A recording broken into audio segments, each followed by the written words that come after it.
दोस्तों आज हम एक्सप्लेन करने वाले हैं हाल ही में आई सीरीज स्नेक्स एंड लैडर्स के सारे एपिसोड्स को, जो कि आपको बेहद पसंद आएंगे, इसलिए वीडियो को अभी लाइक कर दीजिए। हम चलिए कहानी शुरू करते हैं। तो एपिसोड 1 की शुरुआत में हम दो आदमियों को देखते हैं जो एक मार्क किए घर में चोरी करने घुसते हैं, लेकिन तभी वहाँ एक लेडी और उसकी बेटी चोरों को देखकर उनसे भिड़ जाते हैं, जिससे गुस्से में आकर एक चोर तो सीधा उस लेडी को धक्का मारता है और उस लेडी के सर पर चोट लगने से वो बेहोश हो जाती है। ये देखकर दूसरा चोर कहता है कि हमें सिर्फ चोरी करनी थी, लेकिन तुमने ये कांड कर दिया। अगर वो औरत मर गई तो हम दोनों के लिए मुसीबत हो जाएगी। साथ ही वो किसी फौजी के घर पर भी चोरी करने की बात कर रहा था। हालांकि ये लोग उस लड़की को घायल करके वहाँ पड़ा सोना चुराते हैं और फिर भाग निकलते हैं। इसके बाद सीन इसी दिन की सुबह को शिफ्ट होता है, यानी पास्ट में, जहाँ हम गिल्ली नाम के लड़के को देखते हैं जो अपनी दादी और दादा के साथ रितमगुडू नाम के छोटे से टाउन में रहता है और उसके पापा मम्मी किसी दूसरे शहर में नौकरी के सिलसिले में रहते थे। अब यहाँ गिल्ली पर उसकी माँ का कॉल आता है और जब गिल्ली उनसे बात कर ही रहा होता है तो उसकी माँ कहती है कि मैं बाद में कॉल करूंगी, मुझे काम आ गया। इससे गिल्ली उदास हो जाता है क्योंकि उसकी माँ के पास गिल्ली के लिए कभी टाइम होता ही नहीं। इसके बाद गिल्ली स्कूल निकल जाता है, जहाँ पहुँचकर वो अपने दोस्तों को देखता है जिन्हें उनके मम्मी पापा छोड़ने आए थे, और यहाँ गिल्ली को अपनी मम्मी पापा की याद आती है। खैर अब हम यहाँ पर गिल्ली के दोस्तों से मिलते हैं जो थे सैंडी, इरई और बाला। फिर ये चारों दोस्त बात कर ही रहे होते हैं, तभी वहाँ उन्हें उनका सीनियर विनय बुलाता है जो अक्सर ही बच्चों को बुली करता था। तब ये लोग उसके पास जाते हैं और विनय उनसे उनका टिफिन मांगता है, जिस पर गिल्ली कहता है कि मैं अंडा लाया हूँ, आप रोज हमारा टिफिन खाते हो ना, तो आज मैं आपको खुद खिलाता हूँ। अब जैसे ही विनय मुंह खोलता है तो गिल्ली कच्चा अंडा उसके मुंह में डालकर मुक्का मार देता है, जिससे विनय की हालत खराब हो जाती है। अब इसके बाद प्रिंसिपल ऑफिस का सीन दिखाते हैं, जहाँ गिल्ली के दादाजी को बुलाया गया था और वहीं हमें पता चलता है कि विनय के पापा यहाँ के थाना इंचार्ज है जो आज की मीटिंग में आए थे। तब प्रिंसिपल गिल्ली की गैंग को डांटने लगता है कि ये चारों आए दिन कोई न कोई कांड करते रहते हैं, पर इनमें से बस एक इरई है जो क्लास टॉपर है, इसलिए वो इरई को तीनों से दूर रहने के लिए भी कहते हैं और अब इन्हें लास्ट वार्निंग देकर छोड़ दिया जाता है, वरना इन्हें रस्टिकेट कर दिया जाएगा। अब बाहर आकर ये लोग सोचने लगते हैं कि ये विनय हमें बार बार परेशान करता है और मैंने सुना है कि ये ट्यूशन के बाद कहीं तो जाता है, आज चलकर इसका पीछा करेंगे ताकि हमें भी पता चले कि ये जाता कहाँ है। पर यहाँ प्रॉब्लम ये थी कि विनय साइकिल बहुत तेज चलाता है, इसलिए उसका पीछा करना थोड़ा मुश्किल होगा। जिस पर इरई को एक आइडिया आता है और वो एक ऐसा केमिकल लाता है जो कि अंधेरे में चमकता है और इरई कहता है कि इसे हम विनय की साइकिल में लगा देंगे, जिससे केमिकल रोड पर गिरेगा और हम भटकेंगे नहीं। खैर अब रात में ये लोग विनय के ट्यूशन के बाहर जाकर पहले तो उसकी साइकिल में वो केमिकल की शीशी लगा देते हैं और फिर सोचने लगते हैं कि अभी तो उसे आने में 2 घंटे लगेंगे, ऐसे में टाइम पास कहाँ करें। जिस पर इरई कहता है कि रागी के घर चलते हैं। तब ये लोग सीधा रागी के घर पहुँच जाते हैं जो इनकी क्लास में थी, पर रागी ज्यादातर बीमार रहती है, इसलिए उसकी माँ उसे ज्यादा बाहर घूमने नहीं देती और रागी की माँ असल में इनकी क्लास टीचर है। अब यहाँ ये लोग रागी से मिलते हैं, उसके घर पर खाना खाते हैं और खूब मस्ती करते हैं। फिर जैसे 2 घंटे बीत जाते हैं तो वो वापस विनय के ट्यूशन के बाहर पहुँच जाते हैं, जहाँ विनय निकल ही रहा था। अब ये लोग उसका पीछा करना शुरू करते हैं और थोड़ा भटक जाने पर ये उस केमिकल को देखकर जैसे तैसे विनय तक पहुँच ही जाते हैं। यहाँ ये देखते हैं कि विनय तो अपने कुछ दोस्तों के साथ बियर और सिगरेट पी रहा है। ये देखकर तो इनके होश उड़ जाते हैं कि ये विनय तो पूरा नशे में डूबता जा रहा है, पर इरई कहता है कि इससे हमें क्या, अब हमें घर चलना चाहिए। फिर जब ये लोग घर जा रहे होते हैं तो बीच में जंगल पड़ता है और यहाँ इन्हें किसी के रोने की आवाज आती है, जिससे चारों ही डर के मारे भागने लगते हैं। लेकिन उसी समय इन्हें एक डरावना सा आदमी दिखता है और वो डर कर मारे भागते हैं, पर यहाँ तो इन्हें 3 लोग घेर लेते हैं। तब ये लोग जैसे तैसे करके वहाँ से भाग निकलते हैं, पर सबकी हालत खराब हो गई थी। हालांकि हमें पता चलता है कि ये तो विनय ही अपने दोस्तों के साथ इन्हें डराने आया था, क्योंकि विनय ने इन लोगों को उस पर नजर रखते देख लिया था। खैर अब ये चारों बचकर निकलते ही हंसने लगते हैं कि आज तो भूतों से बाल बाल बचे। हालांकि इनकी बातों से हमें पता चलता है कि गिल्ली जल्द ही अपने मम्मी पापा के पास रहने चला जाएगा। इधर हम रागी और उसकी माँ को देखते हैं, तभी यहाँ पर 2 चोर हमला कर देते हैं, यानी सीरीज की स्टार्टिंग वाला सीन इन्हीं का घर था और फिर चोर उनके यहाँ से चोरी करके अपने अड्डे पर जाने लगते हैं। लेकिन दूसरा चोर कहता है कि नहीं, अभी एक घर पर और निशान लगाया था, वहाँ से भी चोरी कराते हैं। जिस पर एक चोर तो अपने अड्डे पर निकल जाता है और दूसरा चोरी के सामान वाला बैग लेकर चोरी करने चल देता है कि मैं माल लेकर तो आऊंगा ही। अब ये चोर जिस घर में आया था वहाँ हमें पता चलता है कि ये तो गिली का ही घर है और वो जैसे किचन में आता है तो गिली उसे देख लेता है। तब गिली ऐसे बिहेव करता है कि वो तो पानी पीने आया है। हालांकि गिली की हालत काफी ज्यादा खराब हो रखी थी। इसके बाद गिली वापस आकर पुलिस को फोन मिलाने लगता है, पर फोन में बैटरी ही नहीं थी। उसी समय पुलिस के सायरन की आवाज आती है जो राउंड पर निकली थी। तभी गिल्ली देखता है कि किचन की अलमारी में चोर डर के मारे घुस घुस गया है, इसलिए वो चुपके से जाकर अलमारी का दरवाजा लॉक कर देता है और वो चोर दरवाजा पीटने लगता है। असल में चोर को अस्थमा की बीमारी थी, इसलिए उसे खुली हवा की जरूरत थी। पर गिली डर के मारे सोचने लगता है कि अब मैं क्या करूं, क्योंकि उसके दादा दादी तो वैसे ही बूढ़े हैं और उनका घर भी बाकी लोगों से दूर है। फिर थोड़ी देर में दरवाजा पीटते पीटते चोर बेहोश हो जाता है और गिली को लगता है कि शायद वो सो गया होगा। इसके बाद अगली सुबह चोरी का मामला सामने आता है और रागी और उसकी माँ को हॉस्पिटल ले जाया जाता है। साथ ही पुलिस भी इसकी तहकीकात में लग जाती है। इधर हम उसी चोर को देखते हैं जो अपने अड्डे पर निकल आया था। इसका नाम बारी है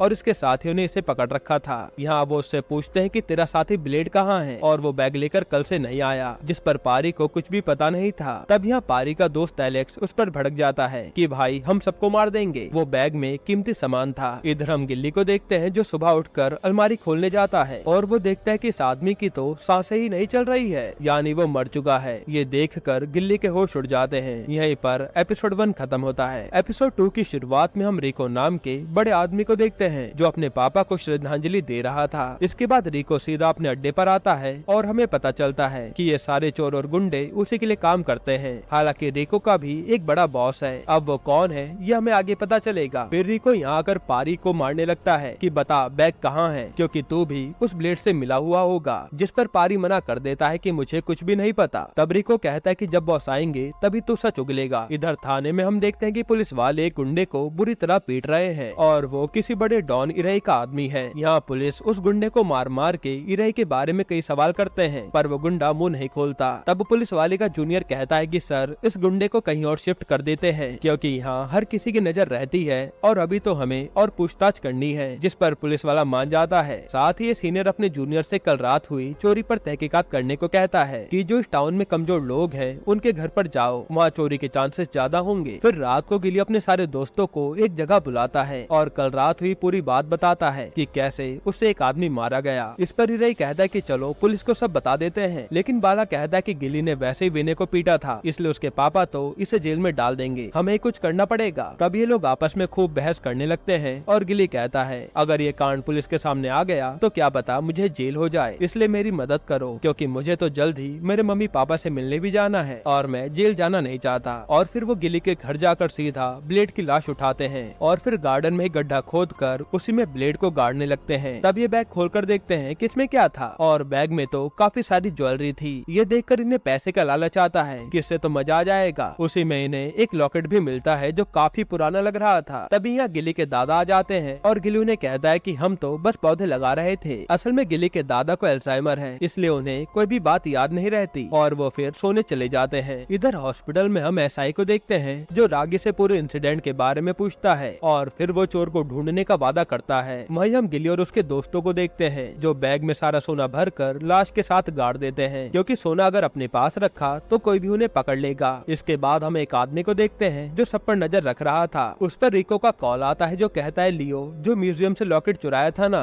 वो पारी और ब्लेड ने हड़प लिया है, इसलिए हमें उस ब्लेड का पता लगाना होगा अगर वो कीमती लॉकेट चाहिए तो। और दोस्तों ये वही लॉकेट है जो इन लोगों ने ब्लेड के साथ दफना दिया। यहीं पर एपिसोड 2 खत्म होता है। एपिसोड 3 की शुरुआत में ये लोग पारी को पकड़कर उसे टॉर्चर करने लगते हैं कि हमें ब्लेड का पता बता दे, पर पारी को कुछ भी पता नहीं था। इधर हम एक आदमी को देखते हैं जो सीसीटीवी कंपनी में काम करता था और इनकी बातों से हमें पता चलता है कि इसका नाम लियो है। शायद ये वही लियो हो सकता है, रिको का बॉस। खैर अब यहाँ जब गिली अपने गार्डन में बैठा होता है तो उसकी हालत खराब थी, क्योंकि उसके दादाजी पूरे गार्डन में पानी डाल रहे थे। तभी गिली उन पर किसी बहाने से चिल्लाने लगता है और पानी डालने से रोक देता है, क्योंकि लाश भी वहीं गड़ी थी। इधर हम गिली के दोस्तों को देखते हैं जो टेंशन में बैठे थे कि अब हम भी गिली के साथ कसूरवार बन चुके हैं, अगर एक भी फंसा तो सब जेल जाएंगे। फिर यहाँ गिली एक आदमी को मारने के गिल्ट में सीधा चर्च आ जाता है और वहाँ अपना गुनाह कन्फेस करने वाला होता है, लेकिन फिर वो डर के मारे वहाँ से भी भाग निकलता है। इसके बाद हम सैंडी के पापा को देखते हैं जो काफी दिनों बाद अपने काम से टाउन में आए थे और आते ही सैंडी ने उनके पर्स से पैसे चुरा लिए थे, जिस पर वो उसे डांटने लगते हैं और सैंडी ट्यूशन पढ़ने के बहाने वहाँ से चला जाता है। फिर सैंडी सीधा इरई के घर आता है और हमें पता चलता है कि जो एसआई है वो इरई के ही पापा हैं। हालांकि जब सैंडी इरई के रूम में जा रहा था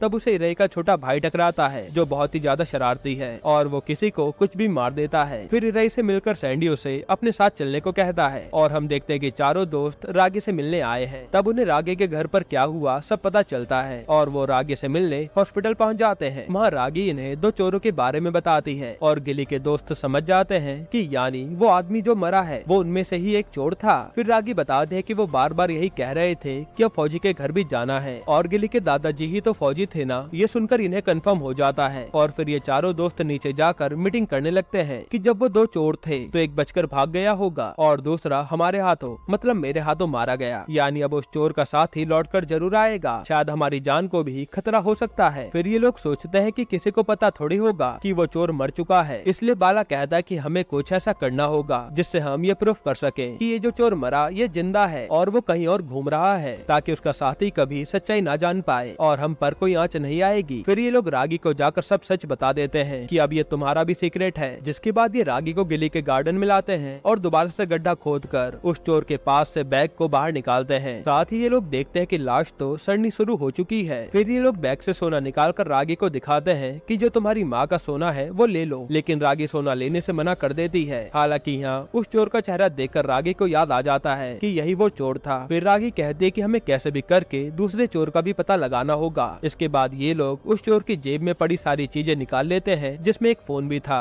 और ये सोचते हैं कि शायद इसमें दूसरे चोर का भी नंबर होगा। फिर ये लोग बैग उसी लाश के साथ रखकर दोबारा दफना देते हैं। इसके बाद ये अपने अपने घर निकल जाते हैं जहाँ इरई के साथ अब रागी भी थी। फिर रागी को इरई की माँ अपने साथ ही रहने के लिए कहती है जिससे रागी खुश हो जाती है। वहीं हम सैंडी को देखते हैं जो अपने घर जा रहा था, तब उसके पीछे विनय लग जाता है और फिर उसे मस्ती मस्ती में गिरा देता है, जिससे सैंडी की जेब से एक सोने की बाली गिरती है जो उसने बैग से निकाल ली थी और वो देखकर विनय अपने पास रख लेता है। यहीं पर एपिसोड 3 खत्म होता है। एपिसोड 4 की शुरुआत में हम पनीर नाम के एक आदमी को देखते हैं और इनकी बातों से हमें पता चलता है कि पनीर कॉल गर्ल का ब्रोकर है। फिर वो यहाँ क्लब से अपने लिए भी एक कॉल गर्ल लेने आता है और उसका आदमी बताता है कि यहाँ रिको की भी बंदी आई है, इसलिए पनीर उसी को लेकर अपने साथ चला जाता है। इधर लियो से मिलने एक बड़े म्यूजियम के 2 आदमी आते हैं जो कहते हैं कि आपने हमारे म्यूजियम में अपने सीसीटीवी लगाए थे, लेकिन एक पेंडेंट गायब हो गया है जो कीमती था। साथ ही हैरानी वाली बात तो यह है कि चोरी वाले दिन ही सीसीटीवी कैमरा खराब हो गए थे, जिस पर लियो ऐसे बिहेव करता है कि ये कोइंसिडेंस ही होगा और वो म्यूजियम के लोग उस पर भड़कने लगते हैं कि वो सीसीटीवी फुटेज रीस्टोर हो सके तो उसे करके दो। तब लियो भी कहता है कितनी जल्दी है तो पुलिस की एफआईआर दिखा दीजिए, मैं काम जल्दी करवा दूंगा। जिस पर ये लोग लियो की बात उसी की कंपनी के मालिक से कराते हैं और लियो का बॉस कहता है कि जल्दी काम करवा दो वरना तुम्हारे लिए अच्छा नहीं होगा। इसके बाद लियो सीधा अपने अड्डे पर आता है, यानी लियो ही इन सबका बॉस है। तब यहाँ एलेक्स बताता है कि आपके प्लान के अकॉर्डिंग उन लोगों ने म्यूजियम से वो बॉक्स चुराया था और फिर दोनों लालच के चक्कर में 2 घर में चोरी करने निकल गए, जहाँ एक चोरी तो सही हो गई पर दूसरी चोरी के बाद से ब्लेड गायब है और अब ब्लेड और पारी दोनों को पुलिस ढूंढ रही है। इस पर लियो कहता है कि कैसे भी करके उस ब्लेड का पता लगाओ वरना बहुत बुरा होगा। इधर हम विनय को देखते हैं जो एक सुनार पर जाकर वो सैंडी से चुराई हुई इयररिंग को बेच देता है। वहीं गिली पर इरई का कॉल आता है जो कहता है कि मैं पापा के साथ थाने आया हूँ, तो मौका मिलते ही मैं उस मरे हुए आदमी के नंबर से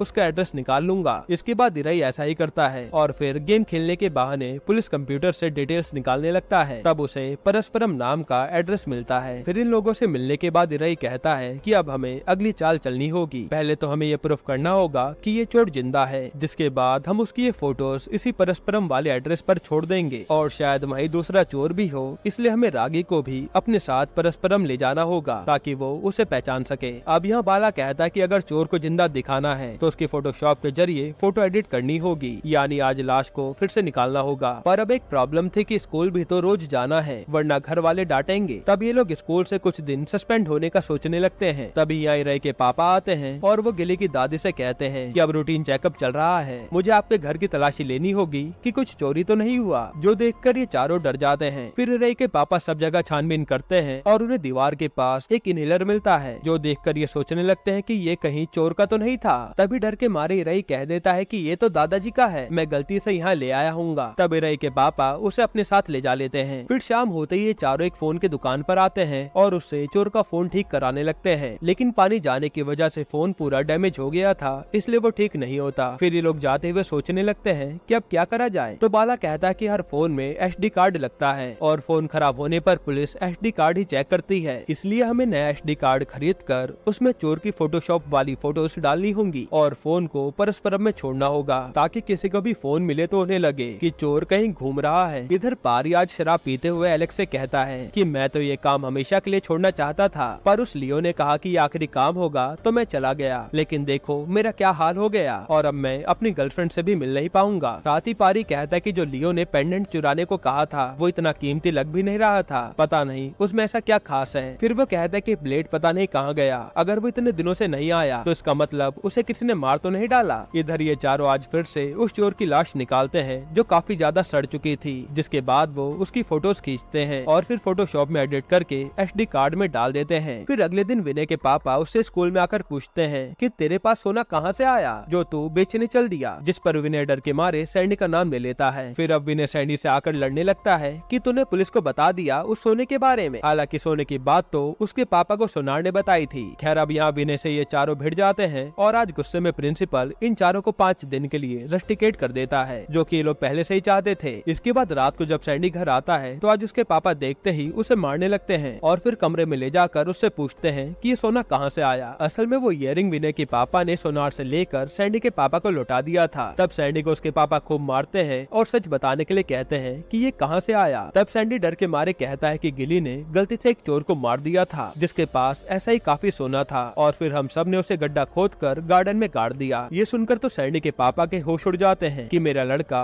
इतना खतरनाक कब से हो गया, और फिर वो बाहर आकर टेंशन में सिगरेट पीने लगते हैं। तभी सैंडी आकर अपने पापा से माफी मांगता है और कहता है कि मैं क्या करूं, मुझे समझ नहीं आ रहा। और उसके पापा कहते हैं कि मैं करता हूं कुछ, जिसके बाद वो सीधा विनय के पापा यानी पुलिस वाले को सच बताने चले आते हैं। यहीं पर एपिसोड 4 खत्म होता है। तो एपिसोड 5 की शुरुआत में सैंडी के पापा पुलिस वाले से मिलने आते हैं, पर विनय को गिली के दोस्तों ने जो मारा था इसी बात पर उसकी माँ सैंडी के पापा को सुनाने लगती है, जिस पर वो ध्यान नहीं देते और पूछते हैं कि विनय के पापा कहाँ हैं, कुछ बात करनी है। लेकिन विनय की माँ बताती है कि वो तो थाने से ही नहीं लौटे हैं, जिस पर वो वापस लौट जाते हैं। वहीं हम एसआई को देखते हैं जो अपने पापा यानी रई के दादा के ड्रॉअर में वो इनहेलर पंप रख देते हैं, क्योंकि रई ने तो कहा था कि वो दादा का है। इसके बाद हम रागी को देखते हैं जिसके पैर में चोट लगी थी और डॉक्टर बताते हैं कि इसके ब्लड क्लॉटिंग हुई है। वैसे अगर अब रागी को कहीं बाहर भी ले जाना होगा तो इसे पहले क्लॉट 9 का इंजेक्शन देना होगा, जो रई याद कर लेता है। इधर थाने में आज ह्यूमन राइट्स का वकील आता है और वो पूरा थाना ही जांच करने लगता है कि यहाँ किसी मुजरिम के साथ कुछ गलत तो नहीं हो रहा, लेकिन उन्हें कुछ भी नहीं मिलता क्योंकि उस डॉन के आदमी को तो इन लोगों ने पहले ही कहीं और छुपा दिया था। ये देखकर वो चला जाता है। इधर हम लियो को देखते हैं जो उस बड़े डॉन आयरा के आदमी से मिलने आता है और इनकी बातों से हमें पता लगता है कि आयरा ने ही लॉकेट चुराने का काम लियो को दिया था, इसलिए लियो उस लॉकेट को किसी भी हाल में पाना चाहता है। फिर लियो उस आदमी से 2 हफ्ते का समय मांगता है ताकि वो ब्लेड को ढूंढ सके। अब ये लोग जब जा रहे होते हैं तो आयरा का आदमी रिको को कहता है कि मैंने सुना है तेरी गर्लफ्रेंड उस पनीर के साथ रहने लगी है, जो सुनकर रिको को बहुत गुस्सा आता है। हालांकि वहाँ से रिको जाते हुए लियो को बताता है कि मैंने तुम्हारे लिए रेतमगुड़ू में रहने का इंतजाम कर दिया है ताकि तुम वहाँ रहकर ब्लेड के बारे में जानकारी निकाल पाओ। इसके बाद हम लियो को देखते हैं जो इरई के घर पर ही एज अ पेइंग गेस्ट रहने आया था और वो इरई की माँ को बताता है कि मैं सीसीटीवी कंपनी में काम करता हूँ। वहीं हम इरई के दादा को देखते हैं जो पास रखे हुए उसी नीलर को यूज कर लेते हैं, पर उससे तो उन्हें खांसी आने लगती है। इधर इरई रागी के पास आता है और उनकी बातों से हमें पता चलता है कि रागी के साथ एक प्रॉब्लम है। अगर उसकी बॉडी से हल्का सा भी खून निकलता है तो वो बिना मेडिसिन के कभी बंद नहीं होता, इसलिए तो रागी की माँ उसे खेलने तक नहीं देती थी ताकि उसके चोट न लग जाए। फिर इरई सीधा गिली को फोन करके कहता है कि मैंने रागी को देने वाले इंजेक्शन के बारे में पता किया है। अगर रागी को साथ लेकर जाना है तो पहले उसे वो इंजेक्शन देना होगा जो 13,000 का है। इस पर ये सारे दोस्त पैसों का इंतजाम करने लगते हैं। अब इंतजाम होने के बाद वहाँ पर सैंडी आता है जो बता देता है कि मैंने अपने पापा को सब बता दिया है। इस पर ये लोग गुस्से में उसे वहाँ से भगा देते हैं कि तू गद्दार है। फिर रात होते ही गिली बाला और इरई की मदद से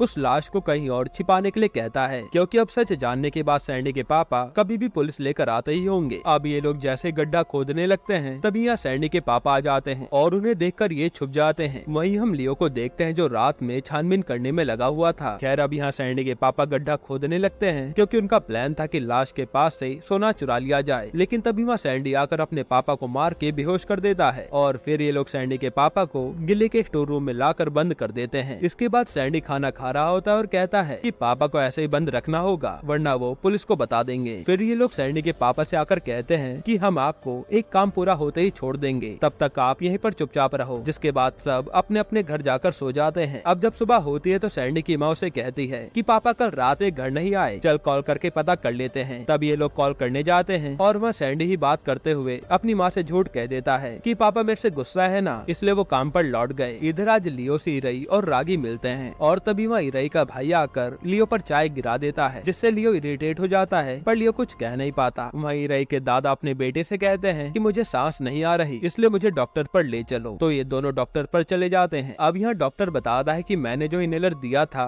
ये तो वो नहीं है, और वैसे भी ये इनहेलर यहाँ नहीं मिलता। जो सुनकर इरई के पापा सोचने लगते हैं कि इरई ने तो कहा था कि ये दादाजी का है। फिर यहाँ लियो रिको से बात कर रहा होता है, जिस पर रिको कहता है कि वो ब्लेड पनीर का खास था, तो अब उस पनीर से सच उगलवाना होगा। तब हम देखते हैं कि वो पनीर उसी परस्परम बंगले में रहता है जहाँ ये गिले की गैंग जाने वाली है। यहीं पर एपिसोड 5 खत्म होता है। एपिसोड 6 की शुरुआत में ये लोग रागी को वो इंजेक्शन लगवा देते हैं। तभी वहाँ रागी को नर्स बताती है कि तुम्हारी माँ को होश आ गया है। तब रागी अपनी माँ से मिलने जाती है, जो अभी भी ठीक से बोल नहीं पा रही थी। इधर हम लियो को देखते हैं, जो इरई के पापा के पास आकर थाने में सीसीटीवी कैमरा लगवाने का ऑफर देता है, जिस पर वो कहते हैं कि ठीक है, मैं अपने सर से पूछ के बताऊंगा। तभी वहाँ थाना इंचार्ज आते हैं और लियो चुपचाप चला जाता है। यहाँ घर पर आज ये लोग सैंडी के पापा को खाना खिला रहे थे, और साथ ही ब्लेड प्यार से उन्हें समझाते हुए कहता है कि हमारा काम पूरा होते ही आपको छोड़ देंगे, बस आप शोर मत मचाना। तभी वहाँ पर विनय के पापा आते हैं और उन बच्चों को डांटने लगते हैं कि मैं कल ही घर गया तो देखा विनय के काफी चोटें आई हैं, जो तुम लोगों ने उसे स्कूल में मारा था, इसलिए वो उन्हें आखिरी वार्निंग देकर चले जाते हैं कि आगे से लड़ाई मत करना। इसके बाद हम पारी को देखते हैं, जो एलेक्स से कह रहा था कि मुझे जाने दो, मैंने कुछ भी नहीं करा, पर ये लोग उसे नहीं छोड़ते। तभी वहाँ रिको आता है और कहता है सारे आदमियों को इकट्ठा कर लो, आज पनीर के घर चलना है। वहीं यह गिली भी पनीर को पीछे से फोन करके कहता है कि हमें एक फोन पड़ा मिला है, इस पर आपका लैंडलाइन नंबर था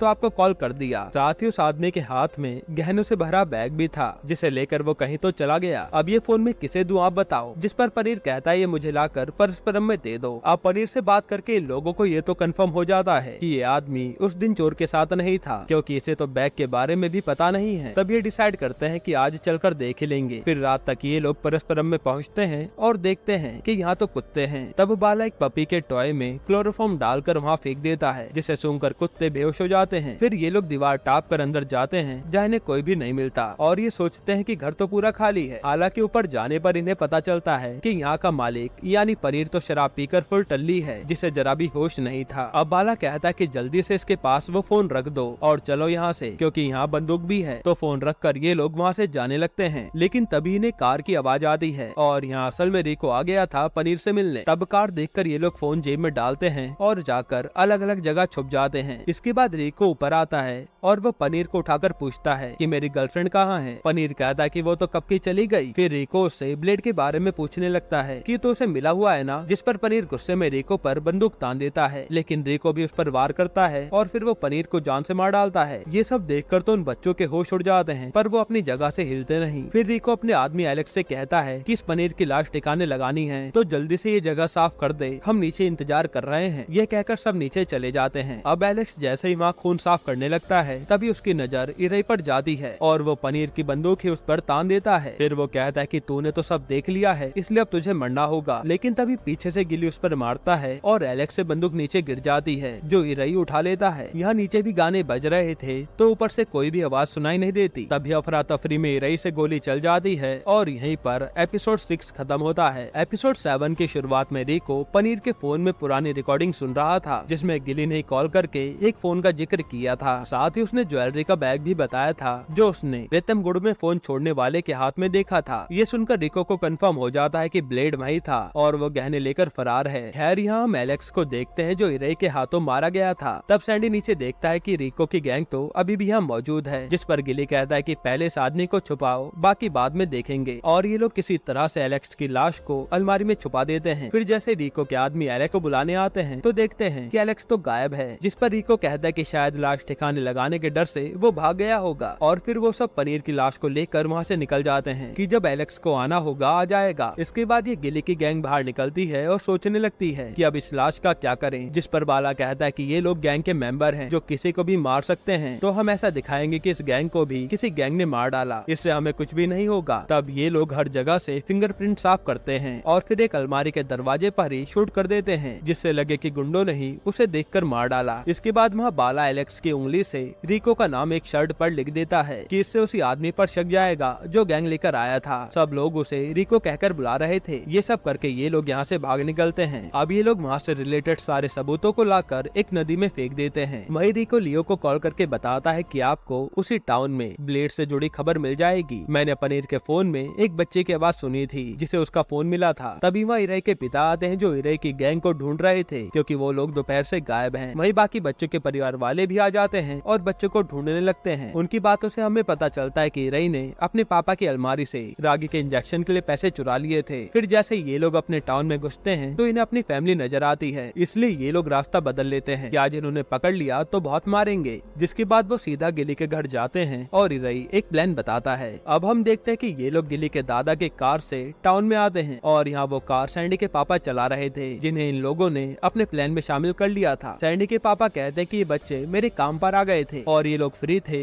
तो हम सब घूमने निकल गए, इन्फॉर्म करना भूल गया, इसके लिए सॉरी। जो सुनकर सब अपने अपने बच्चे लेकर चले जाते हैं। अब अगले दिन इरई के पापा टाउन में हुई चोरियों के बारे में सोच रहे होते हैं और साथ ही वो जाकर उस दिन मिले इनहेलर को भी चेक करने लगते हैं। फिर वो सीधा जाकर अपने डाटाबेस में देखते हैं ऐसे चोरों के बारे में जिन्हें अस्थमा की प्रॉब्लम हो और काफी तहकीकात करने के बाद उन्हें एक ऐसा ही चोर मिल जाता है जो था ब्लेड। इसके बाद गिली के घर पर इरई के पापा पूरी टीम के साथ जांच करने पहुंच जाते हैं कि यहाँ कुछ फिंगरप्रिंट के निशान मिल सकते हैं क्योंकि चोर का इनहेलर यही मिला था और ये देखकर गिली की हालत खराब हो जाती है। फिर इरई के पापा गिली की दादी को बताते हैं कि चोर दीवार टाप कर सीधा आपके किचन में गया होगा, इसलिए आपके किचन की जांच करवा ली है और जल्द ही हम डॉग्स लेकर भी आएंगे। जिस पर गिली की दादी कहते हैं कि जो करना है करो, बस चोरों को जल्दी पकड़ो। इसके बाद ये सब दोस्त बाहर बैठकर सोचने लगते हैं कि अब आगे क्या करें। तब इरई कहता है कि अब हमें पुलिस को ये यकीन दिलाना होगा कि उस चोर का गिली के घर से कोई लेना देना नहीं है। और उस दिन गोली चलने के दौरान वो फोन भी टूट गया जिसमें इन लोगों ने ब्लेड की लाश की फोटोज रखी थी, इसलिए अब एक ही चाह रहा है कि इन्हें लाश को शिफ्ट करना होगा वरना कुत्ते तो तुरंत लाश को ढूंढ लेंगे। ये सुनकर सब लोग मान जाते हैं। इधर लियो के पास बार बार रिको का कॉल आ रहा था जिस पर वो सीधा अपने अड्डे पर पहुंच जाता है और उसे धमकाता है कि ऑफिस टाइम में मुझे कॉल मत किया करो क्योंकि मेरे लिए ये नौकरी भी जरूरी है, मैं कोई गुंडा नहीं हूँ। फिर लियो पूछता है कि फोन करने वाले लड़के का पता चल गया क्या, जिस पर रिको कोई जवाब नहीं देता और कहता है कि हमने पनीर को मार डाला। जो सुनकर लियो के होश उड़ जाते हैं कि ये तुमने गलत कर दिया। फिर वो पनीर के घर की ओर जाने लगता है लेकिन वहाँ तो पहले से ही मीडिया और पुलिस थी। तब मौका पाकर लियो डॉक्टर के भेष में सीधा अंदर घुस जाता है और वहाँ देखता है कि ये तो एलेक्स की लाश है और डॉक्टर पुलिस वाले से बता रही थी कि यहाँ 2 खून हुए थे, एक तो अलमारी में मारा गया और दूसरा यहाँ फर्श पर हुआ था, इसलिए ये फर्श साफ किया गया है। फिर वो पुलिस वाला वहाँ छानबीन करने लगता है और कपड़े पर वो रिको का नाम पढ़ता है जो कि बाला ने उस दिन लिखा था। तब पुलिस वाला कहता है कि मैं इस एलेक्स को जानता हूँ, ये चोरी करने के इल्जाम में पहले भी पकड़ा जा चुका है पर इसे तो पढ़ना लिखना आता ही नहीं है, यानी ये रिको का नाम किसी और ने लिखा है। फिर ये पुलिस वाला अपना दिमाग लगाता है और उसे समझ आ जाता है कि पहले एक मर्डर हुआ होगा जिसके बाद इसे मारा गया, वरना एक ही खूनी होता तो दोनों लाश साथ में ले जाता। इधर लियो सीधा रिको के पास आता है और उसे डांटने लगता है कि तेरा नाम पुलिस को पता चल गया है, इसलिए अब तू फंसेगा तो मैं भी फंसूंगा। फिर वो गुस्से में जाकर पारी के बोतल मार देता है और वो बेहोश हो जाता है। इसके बाद हम गिली की गैंग को देखते हैं जो लाश को दूसरी जगह शिफ्ट करने के लिए कुछ भिखारियों को लेने जाते हैं। यहीं पर एपिसोड 7 खत्म होता है। एपिसोड 8 की शुरुआत में हम ब्लेड और पारी को पास्ट में देखते हैं जहाँ पारी तो ये काम भी करने के लिए तैयार नहीं था लेकिन पैसे के लालच में ब्लेड उसे मना ही लेता है कि इसके बाद आराम से जिंदगी जीना। इसके बाद कहानी प्रेजेंट में आती है जहाँ रात को ये 2 भिखारियों को लेकर अपने साथ आते हैं और कहते हैं कि गार्डन में हमारे कुत्ते की लाश है, उसी को कहीं जंगल में गाड़ना है, हम आपको अच्छे पैसे देंगे। तब वो दोनों भिखारी तुरंत आकर लाश निकालते हैं और फिर ये लोग जाने लगते हैं। पर कार तो किसी को चलानी आती नहीं थी जिस पर वहाँ सैंडी के पीछे पीछे उसके पापा आ जाते हैं और वो इन लोगों की हालत देखकर कार जंगल में ले जा लेते हैं। जिसके बाद ये लोग उस लाश को एक जगह लाते हैं और दोनों भिखारी गड्ढा खोदने लगते हैं। उतनी देर में ये सब लाश को कहीं और फेंक देते हैं और फिर उस पन्नी में भारी पत्थर रखकर ऐसा बिहेव करते हैं जैसे उन्होंने कुत्ते को दफना दिया हो और उन भिखारियों को भी कुछ पता नहीं चलता। फिर ये लोग उन्हें पैसे देकर वहाँ से निकल जाते हैं। इधर हम लियो को देखते हैं जो आज गिली के घर पर तहकीकात करने आता है क्योंकि उसे भी पता चल गया था कि यहाँ चोर के निशान पाए गए हैं। पर यहाँ तो गिली की दादी उसे काम बता कर परेशान कर देती है और उसे मजबूरन भागना पड़ता है। अब अगले दिन हम देखते हैं कि सब लोग टीवी देख रहे होते हैं जिसमें पनीर के घर पर हुए मर्डर की बात हो रही थी, उसमें रिको का नाम भी आता है। तभी यहाँ मौका पाकर पारी वहाँ से भाग निकलता है। इधर हम लियो की कंपनी के मालिक को देखते हैं जिनके पास वही म्यूजियम के 2 आदमी आते हैं और इनकी बातों से हमें पता चलता है कि ये लोग भी उस लॉकेट को चुराने के विचार में थे क्योंकि वो लॉकेट $10 लाख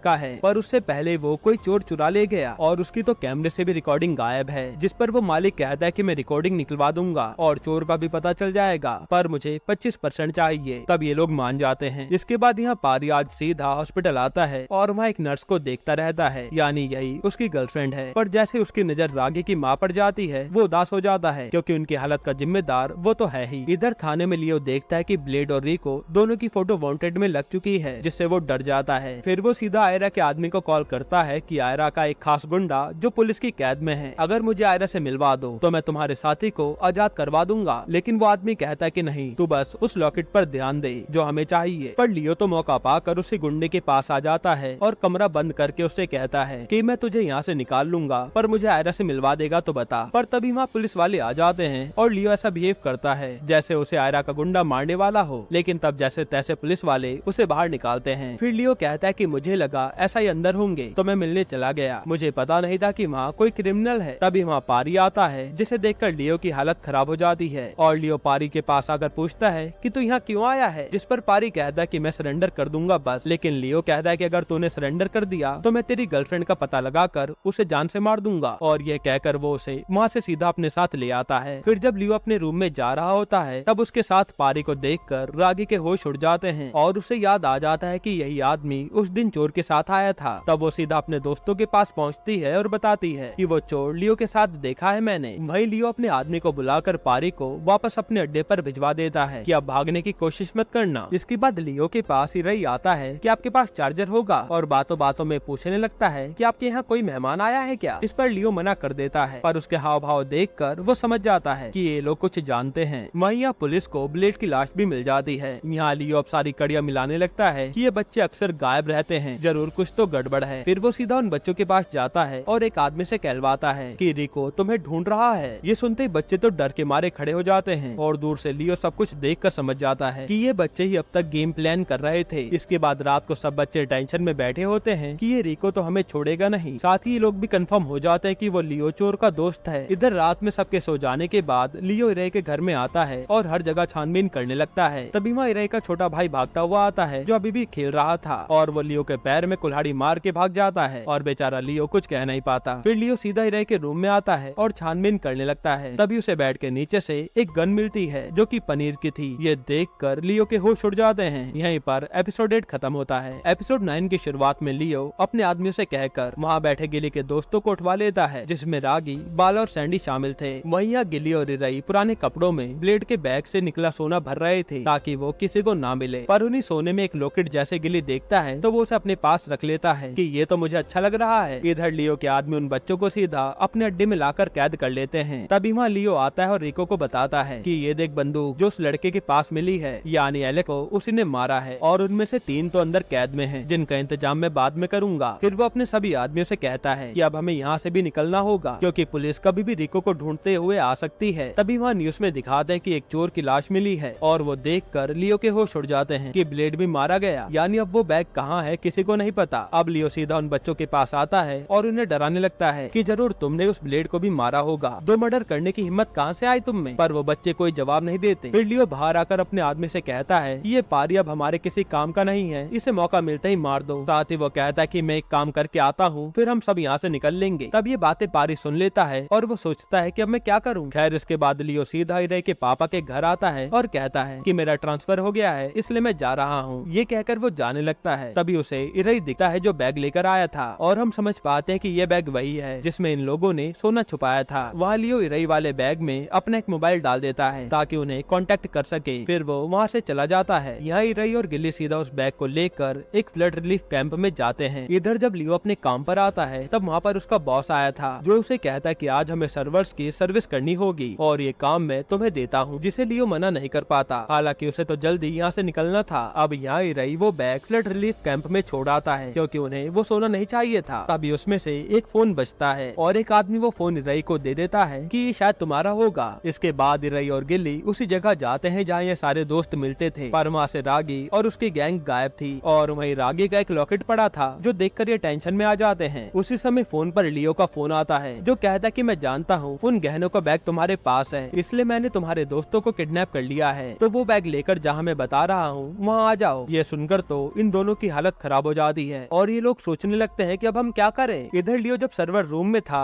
तब उसका बॉस आकर कहता है कि मुझे लगता है कि तुमने ही वो लॉकेट चुराया है, मुझे हिस्सा दे दो वरना मैं पुलिस को बता दूंगा। ये सुनते ही लियो अपने बॉस को जान से मार डालता है और फिर वो रिको को फोन करके कहता है कि उन बच्चों पर नजर रखना, अगर हमें पुलिस पकड़ेगी तो वही बच्चे भागने के काम आएंगे, इसलिए उन्हें कुछ भी नहीं होना चाहिए। जो सुनकर रिको उनके पास जाकर बैठ जाता है, लेकिन यहाँ तो रागी ने अपने हाथ किसी तरह से खोल लिए थे। इधर इरई और गिली सीधा लियो के ऑफिस के बाहर आ जाते हैं और प्लान करते हैं कि जैसे लियो यहाँ से बाहर निकलेगा हम उसका पीछा करेंगे, तभी हमें हमारे दोस्त मिल सकते हैं। वहीं लियो भी सर्वर रूम में आग लगा देता है, जिसके सायरन से सब लोग भागने लगते हैं। उसी बीच लियो भी वहाँ मौका पाकर टैक्सी से निकल लेता है। अब इरई जैसे लियो को देखता है तो वो सोचता है कि इसका पीछा हम कैसे करेंगे। तभी उसे उसके पापा नजर आते हैं और वो उन्हें कहता है कि हमें उस टैक्सी का पीछा करना है, उसमें रागी का किडनैपर जा रहा है। तब ये लोग टैक्सी का पीछा करने लगते हैं। यहाँ रिको बच्चों को डराने लगता है कि तुमने एलेक्स को क्यों मारा, जिस पर ये लोग कुछ भी नहीं बोलते और मजाक मजाक में रिको रागी के गले पर चाकू लगा देता है, लेकिन उसकी धार से तो रागी के हल्का खून निकल जाता है जो अब रुक ही नहीं रहा था। इससे रागी की हालत खराब हो जाती है और बच्चे बताते हैं कि ये खून बिना डॉक्टर पर जाए नहीं रुकेगा। अब रिको सोचता है कि अगर बच्चे को कुछ हुआ तो लियो मुझे नहीं छोड़ेगा, पर वो रागी को हॉस्पिटल तो लेकर नहीं जा सकता था। तब वो उसके गले पर कपड़ा लगाकर बैठा रहता है। वहीं पारी लियो के आदमी को चकमा देकर उसे मार देता है और वहाँ से भागने लगता है। तभी उसे याद आता है कि यहाँ बच्चे भी हैं। इधर रागी की हालत खराब हो रही थी, लेकिन उसके हाथ में एक कंच का टुकड़ा लगता है जिसे वो रिको के हाथ में मार देती है और रिको तड़पने लगता है। उसी समय पारी आता है और बच्चों को लेकर भागने लगता है। वहीं लियो जैसे पुलिस वालों को टैक्सी के पीछे आता देखता है तो वो ड्राइवर से कहकर जंगल में कूद जाता है और आगे ड्राइवर कार ही जला देता है, क्योंकि वो लियो का ही आदमी था। तब वह कार को देखकर ऐसा ही हैरान हो जाता है कि ये किसने कर दिया होगा। अब यहाँ जैसे लियो के अड्डे पर उसके आदमी आते हैं तो देखते हैं कि पारी और बच्चे गायब हैं। तो ये लोग उन्हें ढूंढने जंगल में निकल जाते हैं और अंधाधुंध गोली चलाने लगते हैं, पर पारी जैसे तैसे उन बच्चों को बचाए हुए आगे बढ़ रहा था। तभी सही टाइम पर ऐसा ही वहाँ पहुँच जाता है और पारी से कहता है कि बच्ची को ले जाओ, मैं यहाँ देख लूंगा। पर गोली लगने से उनका एक साथी मारा जाता है। फिर ऐसा ही देखता है कि सैंडी और बाला को तो अभी भी लियो के आदमियों ने पकड़ा हुआ है। तब यहाँ इन सबके बीच भयंकर लड़ाई होती है, जिसमें ऐसा ही सारे गुंडों को बुरी तरह मारकर बच्चों को बचा लेता है। इधर रागी की जान डॉक्टर ने बचा ली थी और पारी आकर उससे अपनी गलती की माफी मांगता है कि उस रात चोरी मैंने ही की थी। तब रागी भी उसे माफ कर देती है। इसके बाद हम देखते हैं कि इरई के पापा यानी एसआई को पारी ने उस रात की बात बता दी थी, जिससे उन्हें इरई और गिल्ली ने जो कांड किया वो भी पता चल गया, क्योंकि उन्हें शक तो पहले से ही था। साथ ही पारी ने लियो के बारे में भी एसआई को बता दिया था कि वो कितना खतरनाक आदमी है और वो जल्द ही आयरा से मिल जाएगा। फिर एसआई जाकर ये सारी बात अपने सीनियर को बताता है कि लियो कैसे भी करके उस कीमती लॉकेट को पाना चाहता है, इसलिए वो उसे ढूंढने यहाँ जरूर आएगा। जिस पर उसके सर कह दे कि अब हम उन्हें पकड़ने के लिए अलग टीम बनाएंगे जिसे तुम लीड करोगे। फिर हम देखते हैं कि सारे बच्चे अब इस पूरे मैटर से बच गए हैं और काफी खुश है। वहीं पारी भी अब अपनी गर्लफ्रेंड के साथ रहने चला जाता है। इसके बाद गिली भी अपने मम्मी पापा के पास जा रहा होता है और जाने से पहले वो वही लॉकेट इरई को देता है कि ये मेरी तरफ से तुम्हारे लिए गिफ्ट है, जो इरई रख लेता है। जिसके बाद सब हंसी खुशी रहने लगते हैं। फिर हम एक जगह देखते हैं जहाँ आयरा के आदमी को किसी दूसरे आदमी ने पकड़ रखा था। शायद ये आयरा का राइट हैंड है और वो कहता है कि आयरा भाई ने तुझे वो लॉकेट ढूंढने का काम दिया था जो तू नहीं करवा पाया। ये कहकर वो उसे जान से मार देता है। तभी हमें आयरा को आते हुए दिखाते हैं, लेकिन उसका फेस रिवील नहीं करते। यहीं पर ये सीरीज खत्म होती है, यानी आयरा लॉकेट के लिए रही और उसके दोस्तों को परेशान दोबारा करेगा। दोस्तों आपको ये सीरीज कैसी लगी हमें कमेंट में जरूर बताइएगा, और इसके अलावा आप कौन सी सीरीज का एक्सप्लेनेशन चाहते हैं वो भी कमेंट कीजिएगा। बाकी अगर आपको हाल ही में आई एक कमाल की मूवी देखनी है तो आप ये वीडियो देख लीजिए।